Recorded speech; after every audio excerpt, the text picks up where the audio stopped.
Hello बच्चों, कैसे हो आप सब लोग। आज हम स्टार्ट कर रहे हैं चैप्टर नंबर 6 पार्ट 3।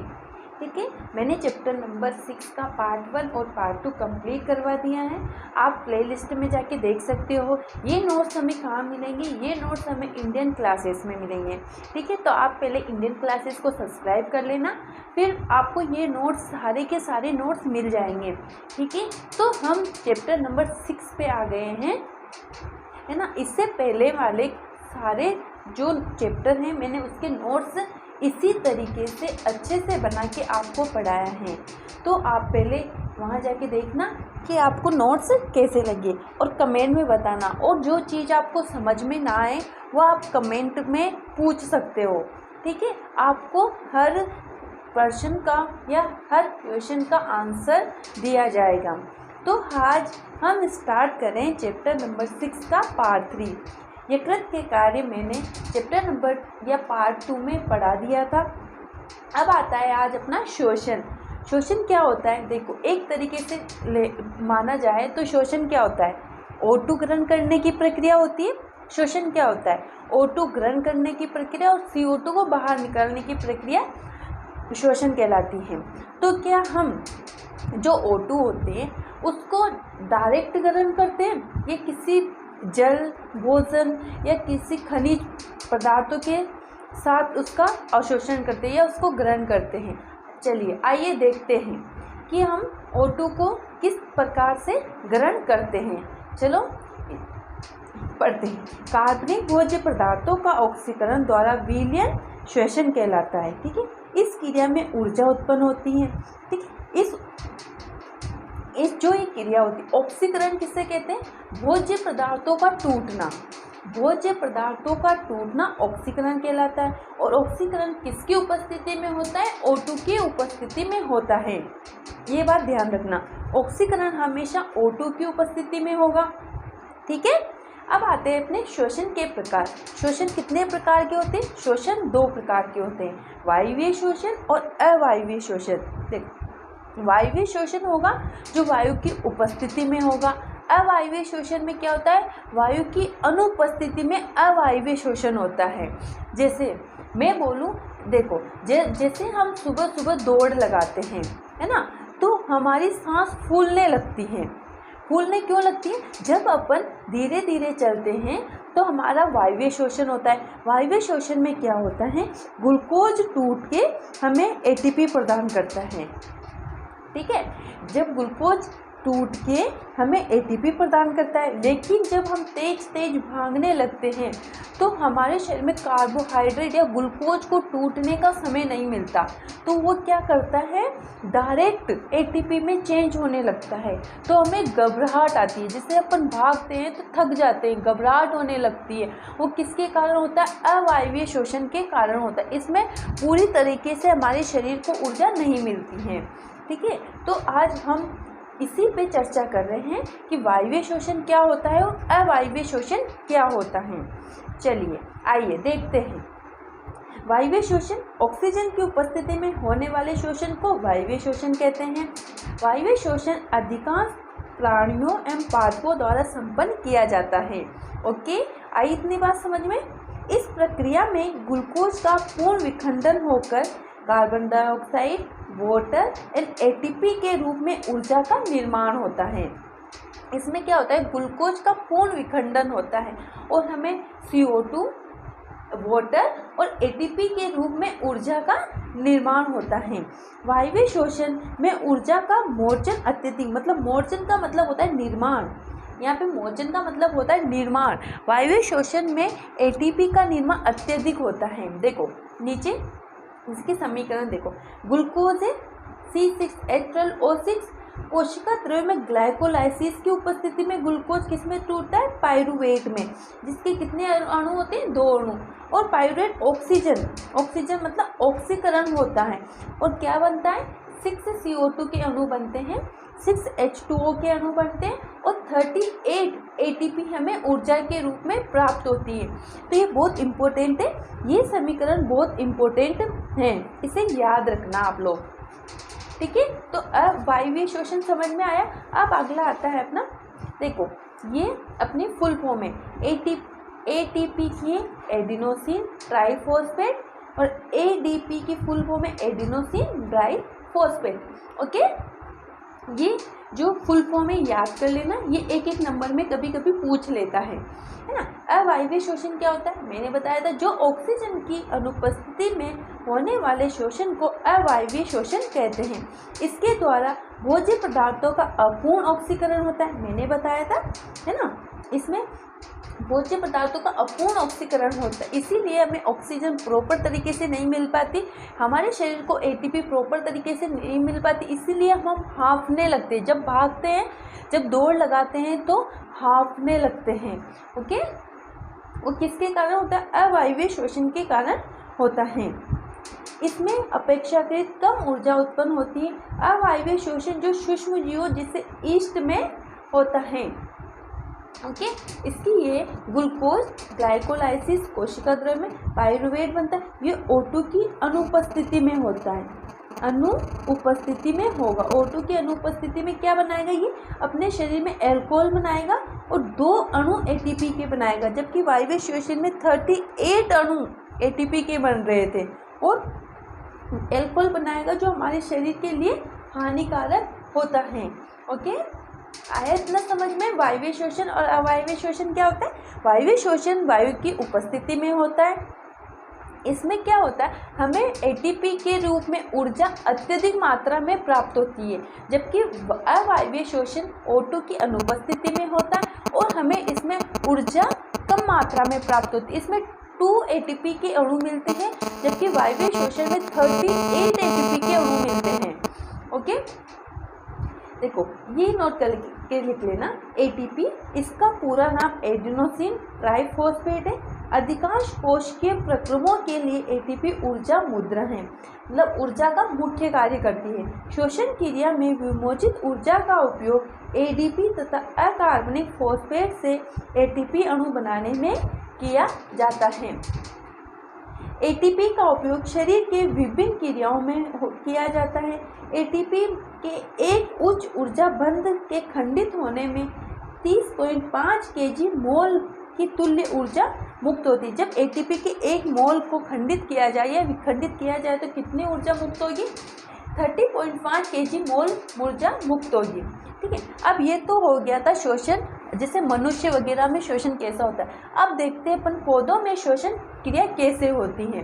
भाई पेड़ पौधे भी तो लिविंग सिस्टम है, पेड़ पौधे लिविंग सिस्टम है कि नहीं है। जबकि हमने पढ़ा था कि सजीव वो होते हैं जो गतिशील होते हैं। क्या पेड़ पौधे गतिशील होते हैं? नहीं, लेकिन वो एक लिविंग सिस्टम है, वो भी अपनी तरह सांस लेते हैं। ठीक है, तो आइए पढ़ते हैं पौधों में शोषण क्रिया। पौधों में ऑक्सी तथा अनॉक्सी दोनों प्रकार का शोषण पाया जाता है। ऑक्सी शोषण वायु की उपस्थिति में होता है। इसमें रंध्रों द्वारा ऑक्सीजन युक्त वायु उपरंध्रीय गुहा में प्रवेश करती है तथा CO2 युक्त वायु बाहर निकलती है। जबकि ऑक्सी और अनॉक्सी शोषण किसे कहते हैं? ऑक्सी जो शोषण होता है वो वायु की उपस्थिति में होता है, जबकि अनॉक्सी जो शोषण होता है वो वायु की अनुपस्थिति में होता है, जिसमें गैसीय विनिमय 2 चरणों में होता है। श्वसनीय कोशिकाओं तथा अंत कोशिकाएं वायु के बीच गैसों का विनिमय करती हैं। वातावरणीय वायु तथा अंत कोशिकीय वायु में विनिमय। देखो, एक तो श्वसनीय कोशिकाओं और अंत कोशिकाओं के बीच गैसों का विनिमय होता है। एक वातावरण में जो वायु उपस्थित होती है उनके बीच गैसों का आदान प्रदान होता है। देखो क्या पढ़ा हमने, पौधों में 2 प्रकार का शोषण पाया जाता है, ऑक्सी शोषण और अनॉक्सी शोषण।